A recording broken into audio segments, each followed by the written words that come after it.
Hello students, हाय सभी को राधे राधे। मैं डॉक्टर सुनीता गुप्ता आज आपको कक्षा 10 विज्ञान पाठ 2 के बारे में पढ़ा रही हूँ। पाठ 2 में हमें कौन कौन से टॉपिक पढ़ना है ये देखेंगे। ठीक है, तो सबसे पहले हमें पढ़ना है अम्ल किसे कहते हैं, अम्ल कितने प्रकार का होता है, अम्ल के रासायनिक गुणधर्म क्या होते हैं। दूसरा टॉपिक हमें पढ़ना है क्षार किसे कहते हैं, क्षार किसे कहते हैं, क्षार कितने प्रकार का होता है, क्षार के रासायनिक गुणधर्म क्या है। तीसरा टॉपिक हमें पढ़ना है लवण किसे कहते हैं, और चौथा टॉपिक पढ़ना है दैनिक जीवन में उपयोग होने वाले कुछ महत्वपूर्ण लवण। महत्वपूर्ण लवण कौन कौन से पढ़ना है, नमक, दूसरा पढ़ना है बेकिंग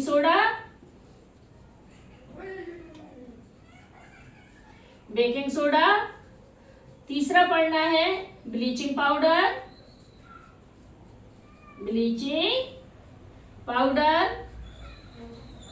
चौथा पढ़ना है धावन सोडा, और पांचवा पढ़ना है प्लास्टर ऑफ पेरिस। इसके बाद इस चैप्टर में पांचवा टॉपिक पढ़ना है पीएच मान किसे कहते हैं। पांचवा टॉपिक क्या पढ़ना है, पीएच मान। तो इतने टॉपिक हमारे इस चैप्टर में है। इसके बाद कुछ इसमें कारण बताओ आते हैं, जैसे लाल में एसिड पाया जाता है ना, मिट्टी अम्लीय वर्षा कैसे होती है, दंत क्षय कैसे होता है, कुछ ये कारण बताओ भी हमें इसमें पढ़ना है जो महत्वपूर्ण है और पेपर में पूछे जाते हैं। ठीक है, तो अब हम देखेंगे अम्ल किसे कहते हैं, अम्ल और क्षार में अंतर से समझेंगे। अम्ल और क्षार में क्या देखेंगे हम, अंतर। अम्ल और क्षार किसे कहते हैं, तो इसमें अंतर के द्वारा हम पढ़ेंगे। तो अम्ल किसे कहते हैं, ऐसे पदार्थ जो स्वाद में खट्टे होते हैं। कैसे होते हैं, स्वाद में खट्टे होते हैं, अम्ल कहलाते हैं। क्षार किसे कहते हैं, जो स्वाद में कड़वे व कसैले होते हैं, उन्हें क्या कहते हैं, क्षार कहते हैं। अगला देखेंगे ऐसे पदार्थ जो जलीय विलयन में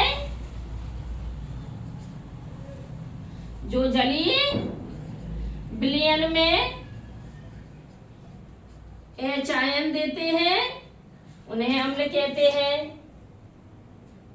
क्षार किसे कहते हैं, ऐसे पदार्थ जो जलीय विलयन में OH आयन देते हैं, उन्हें क्षार कहते हैं। अरे बात समझ में। अगला अंतर देखेंगे, तीसरा अम्ल किसे कहते हैं, अम्ल किसे कहते हैं जो ऐसा पदार्थ जो नीले लिटमस को लाल रंग में बदल देता है, उसे अम्ल कहते हैं। क्षार किसे कहते हैं, ऐसा पदार्थ जो लाल लिटमस पेपर को नीले रंग में बदल देता है, उसे क्षार कहते हैं। अगला पॉइंट देखेंगे अम्ल किसे कहते हैं।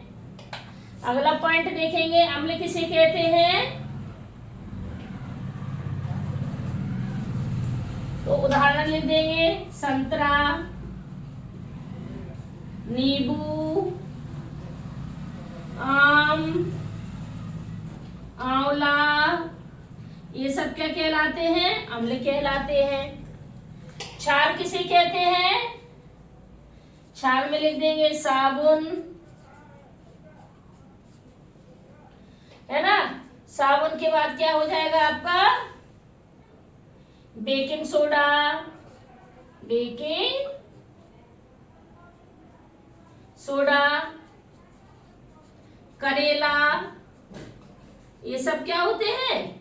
क्षार होते हैं। आ रही है बात समझ में? तो अम्ल और क्षार में ये हमारे 4 महत्वपूर्ण अंतर है जो आपको याद करना है ना। तो अम्ल की आपकी परिभाषा भी हो गई है और अम्ल के उदाहरण हो गए हैं। क्षार की परिभाषा हो गई है और क्षार के उदाहरण हो गए हैं। अब लवण किसे कहते हैं? तो जो अम्ल व क्षार, ऐसे पदार्थ जो अम्ल और क्षार से मिलकर बने होते हैं, से मिलकर बने होते हैं, उन्हें लवण कहते हैं। उदाहरण में लवण क्या लिख देंगे? NaCl। NaCl क्या है? ये लवण है। NaCl क्या है? ये लवण है। नमक, नमक किसे कहते हैं? तो नमक का सूत्र होता है NaCl, सोडियम क्लोराइड, और नमक का उपयोग होता है, इसे खाने में उपयोग किया जाता है। बेकिंग सोडा का सूत्र क्या होता है? बेकिंग सोडा का सूत्र होता है NaHCO3। NaHCO3 बेकिंग सोडा का सूत्र होता है sodium by carbonate. Baking soda का उपयोग क्या है? बेकिंग सोडा का उपयोग होता है बेकरी के उपयोग में, बेकरी उद्योग में होता है, मेन होता है इसका बेकरी उद्योग में। बेकिंग सोडा का उपयोग होता है बेकरी उद्योग में। और एंटी एसिड के रूप में, एसिडिटी होती है तो बेकिंग सोडा खा लेंगे तो एसिडिटी नहीं होगी क्योंकि ये क्षार है। ब्लीचिंग पाउडर का सूत्र क्या होता है? CaOCl2 calcium oxy chloride. CaOCl2 calcium oxy chloride. Bleaching powder का उपयोग क्या है? तो ब्लीचिंग पाउडर का उपयोग ब्लीच करने में, यानी कि कागज को, पेपर को, है ना, कागज, कपड़ा उद्योग में ब्लीच करने में, उद्योग में ब्लीच करने में इनका उपयोग होता है ना। कागज उद्योग में और कपड़ा उद्योग में ब्लीचिंग पाउडर का उपयोग होता है। इसके अलावा पानी को साफ करने में, जल के शुद्धिकरण में भी उसको उपयोग किया जाता है। शुद्धिकरण में ब्लीचिंग पाउडर का उपयोग किया जाता है। अगला है धावन सोडा। धावन सोडा का सूत्र क्या होता है? Na2CO3.10H2O। ये धावन सोडा का सूत्र होता है Na2CO3.10H2O। कपड़े का सोडा भी इसे बोलते हैं। इसका उपयोग क्या है? इसका उपयोग होता है घर की सफाई करने में, घर की सफाई करने में उपयोग होता है। दूसरा इसका उपयोग क्या? धावन सोडा है तो कपड़े धोने में उपयोग होता है, कपड़ों में, कपड़ों को धोने में उपयोग होता है, घर की सफाई में उपयोग होता है। धावन, धावन मतलब धोने का सोडा। प्लास्टर ऑफ पेरिस का सूत्र क्या होता है? CaSO4.12H2O। ये होता है प्लास्टर ऑफ पेरिस, है ना। कैल्शियम सल्फेट इसका सूत्र है प्लास्टर ऑफ पेरिस CaSO4.12H2O। इसका उपयोग क्या है प्लास्टर ऑफ पेरिस का? पलस्तर के रूप में, पलस्तर यानी कह सकते हैं टूटी हड्डियों को ठीक करने में, है ना। ढांचे वाले जो खिलौने होते हैं, खिलौने बनाने में, मूर्तियों को बनाने में, आ रहा है समझ में? मूर्तियों को बनाने में प्लास्टर ऑफ पेरिस का उपयोग किया जाता है। दांत की जो बत्ती सी बनाई जाती है, उसके सांचे बनाए जाते हैं, वो भी प्लास्टर ऑफ पेरिस से बनाए जाते हैं। सभी को क्लियर हो रहा है? हम पूरा चैप्टर आपको एक वन शॉट में दे रहे हैं, समझ रहे हो? वन शॉट में पूरा चैप्टर दे रहे हैं। तो ये सारे पांचों के पांचों कंपाउंड समझ में आए सभी को। पेपर में इनका नाम, साधारण नाम, इनका रासायनिक नाम और इनके उपयोग पूछे जाते हैं। तो कम से कम आपको 2-2, 3-3 उपयोग आना चाहिए। अम्ल क्षार में अंतर पूछा जाता है, बहुत महत्वपूर्ण है। पीएच मान किसे कहते हैं? तो पीएच मान किसी विलयन के हाइड्रोजन आयन उसके लॉग के माइनस के ऋणात्मक मान के बराबर होता है। किसी पीएच के मान किसे कहते हैं? किसी विलयन का पीएच हाइड्रोजन आयन की सांद्रता के लॉगरिथम के माइनस के ऋणात्मक मान के बराबर होता है ना? इसको पीएच कहते हैं। पीएच आपका सभी में कितने से कितने तक होता है? तो पीएच जो मान होते हैं, पीएच जो मान होते हैं ये 0 से लेके 14 तक होता है। पीएच मान 0 से 14 तक होता है। एक पेपर आता है पीएच का, उसमें 14 कलर बने होते हैं। तो जब हम अम्ल और क्षार के परीक्षण करते हैं तो वो पेपर के द्वारा हमें पता चल जाता है, जब उनमें कलर चेंज होता है, कि इसका पीएच कितना है। जिस कलर का सेम आएगा उतना ही पीएच होगा। तो 0 से 14 तक पीएच मान का वैल्यू होती है। यदि 0 से 7 के बीच में है तो अम्लीय है। तो पदार्थ कैसा है? अम्लीय है। यदि 7 से 14 के बीच में है तो पदार्थ कैसा है? क्षारीय है। और यदि 7 है, मान कितना है? 7 है, तो क्या है? उदासीन है। ये हमें ध्यान रखना है क्योंकि ये पेपर में पूछा भी जाता है।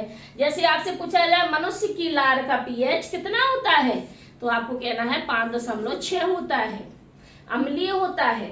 और यदि हम ज्यादा अम्ल खा लेते हैं तो हमारे मुंह का पीएच बढ़ जाता है, जिससे हमारे दांतों का क्षय भी होने लगता है ना? आपसे पूछा जाए कि मनुष्य के रक्त का पीएच कितना होना चाहिए, तो 7 से 7.4 होना चाहिए रक्त का पीएच, है ना? 7 से 7.4 तक रक्त का पीएच होना चाहिए। आपसे पूछा जाए वर्षा के पानी का पीएच क्या, अम्लीय वर्षा के पानी का पीएच कितना होता है, तो 5.6 होता है। अम्ल वर्षा का पानी का पीएच 5.6 होता है ना? जलीय जीव किस परास में जीवित रह सकते हैं, तो जलीय जीव नॉर्मल पलाश में जिंदा रह सकते हैं।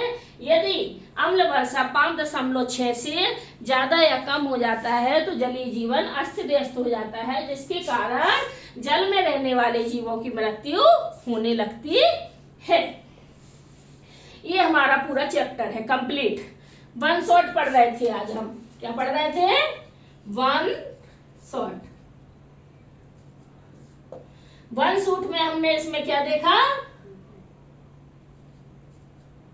वन शॉट में हमने देखा कि अम्ल किसे कहते हैं, क्षार किसे कहते हैं, अम्ल क्षार में अंतर क्या है, इनके उदाहरण क्या हैं, लवण किसे कहते हैं, महत्वपूर्ण लवण कौन कौन से होते हैं, नमक होता है, बेकिंग सोडा होता है, ब्लीचिंग पाउडर, धावल सोडा, प्लास्टर ऑफ पेरिस, और एक टॉपिक देखा पीएच मान किसे कहते हैं, और कुछ कारण बताओ सीखे हैं, दंत क्षय क्यों होता है, अम्लीय वर्षा किसे कहते हैं, रक्त का पीएच कितना होता है। ये सारी चीजें आप अच्छे से रिवीजन कर लीजिए, इनके नोट्स बना लीजिए। ओके सभी स्टूडेंट्स, इसको याद कर लीजिए, है ना। यदि आपको हमारा चैनल पसंद आता है तो लाइक करिए, सब्सक्राइब करिए और शेयर करना बिल्कुल मत भूलिए।